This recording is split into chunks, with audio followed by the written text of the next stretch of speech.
তাদেরকে নিরাপদে বাংলাদেশে ফিরিয়ে আনা।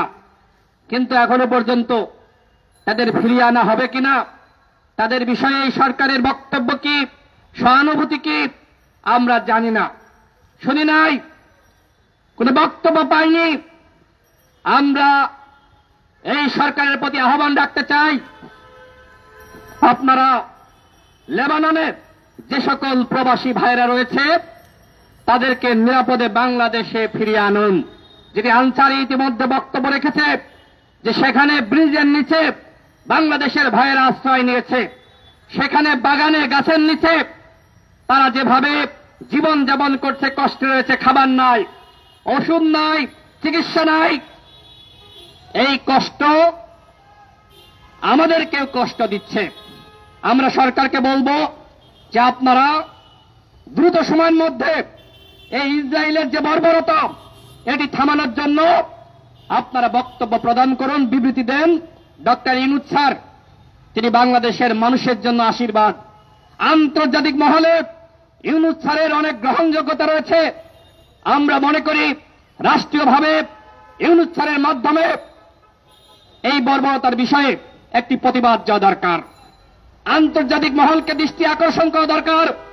আমরা অন্তর্বর্তীকালীন সরকারের প্রধান ডক্টর ইউনূস স্যারকে ধন্যবাদ জানাতে চাই। তিনি জাতিসংঘে যে বক্তব্য দিয়েছেন সেখানে নিপীড়িত নির্যাতিত ফিলিস্তিনি ভাইদের কথা বলেছেন, সেখানে রোহিঙ্গাদের বিষয়টি তিনি সামনে এনেছেন।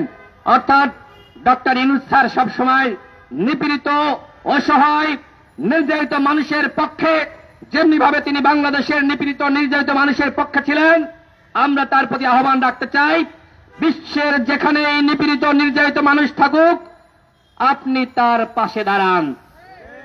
আপনার কথা প্রেসিডেন্ট বাইডেন শোনে, আপনার কথা আমেরিকা শোনে, আপনার কথা পশ্চিমা বিশ্ব শোনে।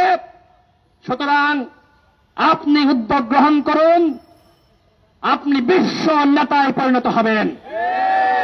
আমরা চাই ডক্টর ইউনূস স্যার তিনি যেহেতু বাংলাদেশের জন্য আশীর্বাদ, তিনি শুধুমাত্র বাঙালিদের নেতা হবেন না, বাংলাদেশের মানুষের নেতা হবেন না, তিনি আন্তর্জাতিক নেতায় পরিণত হবেন। সেই উদ্যোগ যদি তিনি নেন তাহলে অবশ্যই বিশ্ববাসী তাকে মানবে। ডক্টর ইউনূস স্যার যে ধরনের বক্তব্য দেন তার বক্তব্য শুনলে মনে হয় যে তিনি বাংলাদেশের মানুষের জন্য মহান আল্লাহ রাব্বুল আলামিনের আশীর্বাদ। তার বক্তব্য আন্তর্জাতিক নেতারা, এমনকি প্রেসিডেন্ট বাইডেন সে তার বক্তব্য মুগ্ধ হয়ে শোনে। আমরাও তার বক্তব্য শুনে অত্যন্ত অনুপ্রেরণা পাই।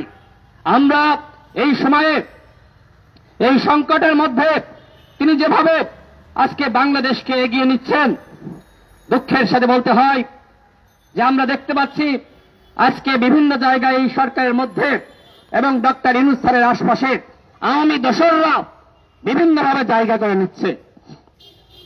আপনারা দেখেছেন 56টি জেলায় যে ডিসি নিয়োগ হয়েছে এরা কারা?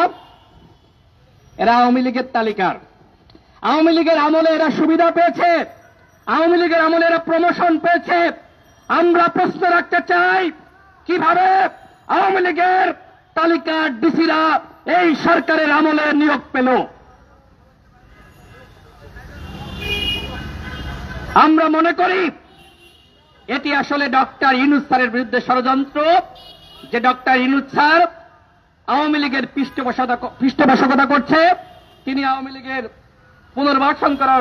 পুনর্বাসন করার চেষ্টা করছে। এই কারণে আজকে ষড়যন্ত্রমূলকভাবে আমরা দেখতে পাচ্ছি বিভিন্ন জায়গায় যে ওসি নিয়োগ হচ্ছে, এসপি নিয়োগ হচ্ছে, পুলিশের ঊর্ধ্বতন কর্মকর্তা নিয়োগ হচ্ছে, এগুলো আওয়ামী লীগের তালিকার। আওয়ামী লীগের পুনর্বাসন শুরু হয়ে গেছে। এটি ডক্টর ইউনূস স্যারের বিরুদ্ধে এক ধরনের ষড়যন্ত্র। এই ষড়যন্ত্রে আমাদেরকে রুখে দিতে হবে। যারা 1-11 সময় কুশীলব ছিল তারা কিভাবে ডক্টর ইউনূস স্যারের আশপাশে জায়গা পায়, আমরা সেই প্রশ্ন রাখছি। 1-11 কুশীলব যারা আজকে এই সরকারের জায়গা করে নিয়েছে তাদেরকে অনতিবিলম্বে পদত্যাগ করতে হবে। 1-11 কুশীলবদেরকে রেখে আওয়ামী লীগের পুনর্বাসন করে কোনোভাবে রাষ্ট্র সংস্কার করা যাবে না। এখনো পর্যন্ত দেখেছেন যে গণ অধিকার পরিষদের পক্ষ থেকে আমরা এই সরকারকে সহযোগিতা করার প্রতিশ্রুতি দিয়েছি। আমরা সরকারের উপদেষ্টাদের সাথে সাক্ষাৎ করেছি। আমরা বলেছি 2018 সালে আমরা এই কোটা সংস্কার আন্দোলন করেছিলাম। আমরা ওই আন্দোলন সফল করার পরে আমরা ঘোষণা দিয়েছিলাম রাষ্ট্র সংস্কার করতে হবে। আজকে রাষ্ট্র সংস্কার কতটুকু এই সরকার করতে সক্ষম হবে সেটি আমরা এখনো পর্যন্ত জানি না।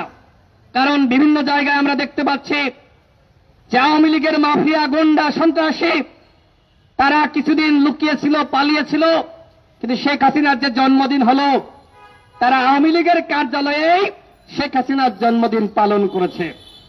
এত বড় গণহত্যা চালালো, 1500 মানুষকে গুলি করে নির্বিচারে হত্যা করল। আজকে 30,000-এর অধিক মানুষকে আহত করেছে। প্রতিটা দিন আমরা দেখতে পাচ্ছি কেউ না কেউ গুলিবিদ্ধ যারা হাসপাতালে ছিল তারা মারা যাচ্ছে। আজকে এমত অবস্থায় আবার শেখ হাসিনার জন্মদিন পালন, আওয়ামী লীগের নেতাদেরকে গ্রেপ্তার করা হয় না, মাঝে মাঝে দুই একটা চুনোপুটি ধরে আইওয়াস করা হয়। আমরা কি এই আইওয়াস মেনে নিব? আমরা চাই আওয়ামী লীগের 300 এমপি যারা 14 সালে, 18 সালে, 24 সালে নির্বাচিত হয়েছে সেই আওয়ামী লীগের এমপিদেরকে গ্রেপ্তার করতে হবে। একই সাথে এই অভ্যুত্থানের সময়, অভ্যুত্থানের পরে সেনাবাহিনীর কাছে 626 জন আশ্রয় নিয়েছিল। আমরা বারবার বলছি সেই 626 জনের তালিকা প্রকাশ করতে হবে। সেখানে ওবায়দুল কাদের ছিল কিনা আমরা জানতে চাই, সেখানে হাসান মাহমুদ ছিল কিনা আমরা জানতে চাই, সেখানে আসাদুজ্জামান ছিল কিনা আমরা জানতে চাই। যদি ওই 626 জনের তালিকা আপনারা প্রকাশ না করেন তাহলে মনে করব তাদেরকে আপনারা পালিয়ে যেতে সহযোগিতা করেছেন। আওয়ামী লীগের যারা অন্যায় করেছে, যারা গণহত্যার সাথে জড়িত, তাদেরকে যদি কেউ বাঁচানোর চক্রান্ত করে, তাদেরকে কেউ যদি রক্ষা করার চক্রান্ত করে, তাহলে এই বাংলাদেশের মানুষ সেটি মেনে নিবে না। প্রয়োজনে যদি এই সরকার তাদেরকে গ্রেফতার করতে ব্যর্থ হয়, যদি বিচার করতে ব্যর্থ হয়, তাহলে গণ অধিকার পরিষদের পক্ষ থেকে আমরা জনতার আদালত বসে তাদেরকে বিচার করব। প্রয়োজনে পল্টনে অথবা শাহবাগে আওয়ামী লীগের বিচার করার জন্য, এই গণহত্যার সুষ্ঠু বিচার করার জন্য আমরা জনতার আদালত বসাব।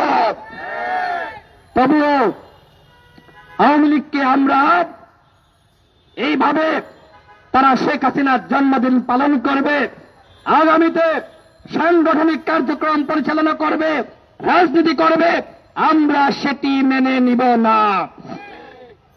আমরা দাবি রাখছি, এখানে যারা আছে আমরা আমাদের এইখান থেকে দাবি রেখেছি, আরো অনেক প্রোগ্রাম থেকে দাবি করেছি, সবাই দাবি করছে বাংলাদেশে শেখ হাসিনা যে গণহত্যা চালিয়েছে, এই গণহত্যার পরে বাংলাদেশে আওয়ামী লীগের নাম নিয়ে, ছাত্রলীগের নাম নিয়ে, যুবলীগের নাম নিয়ে, গুন্ডা লীগের নাম নিয়ে বাংলাদেশে আওয়ামী লীগের রাজনীতি করতে পারবে না। একই সাথে জাতীয় পার্টি আওয়ামী লীগের দোসর এবং 14 দলে যারা ছিল, এই 14 দলের দোসর জাতীয় পার্টি সহ আওয়ামী লীগের সকল দোসর তাদের রাজনীতি বাংলাদেশে নিষিদ্ধ করতে হবে। আমরা দেখতে পাই এই জাতীয় পার্টির সাথে এই সরকার সংলাপে বসে, এটি কিসের নমুনা? আমরা মনে করি এটি আওয়ামী লীগকে, জাতীয় পার্টিকে পুনর্বাসনের নমুনা। আমরা বলতে চাই অন্তর্বর্তীকালীন সরকারের আর কোন উপদেষ্টা যদি জাতীয় পার্টির সাথে সংলাপ করে, তাহলে ওই উপদেষ্টার পদত্যাগের দাবিতে আমরা আন্দোলন শুরু করব।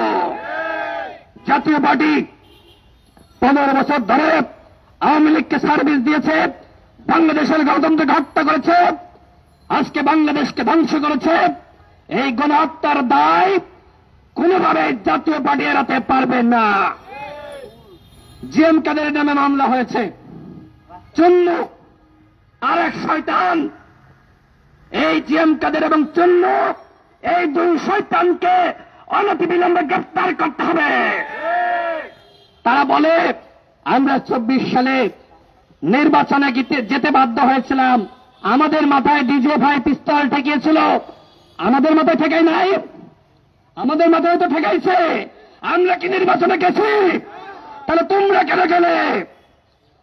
তোমরা ডিজিএফআই এর কাছ থেকে, আওয়ামী লীগের কাছ থেকে বস্তা বস্তা টাকা নিয়েছ। যারা 24-এর ইলেকশনে গিয়েছে এরা আওয়ামী লীগের কাছ থেকে, বিজেপির কাছ থেকে বস্তা বস্তা টাকা নিয়েছে, কোটি কোটি টাকা নিয়েছে। আমরা এই সরকারকে বলবো তাদের কাছ থেকে টাকা উদ্ধার করেন। আমি জাতীয় পার্টির সকল নেতা খারাপ সেটি আমি বলবো না।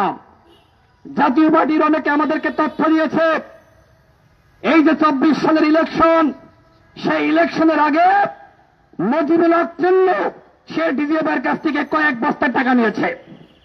তাকে ধরবেন না?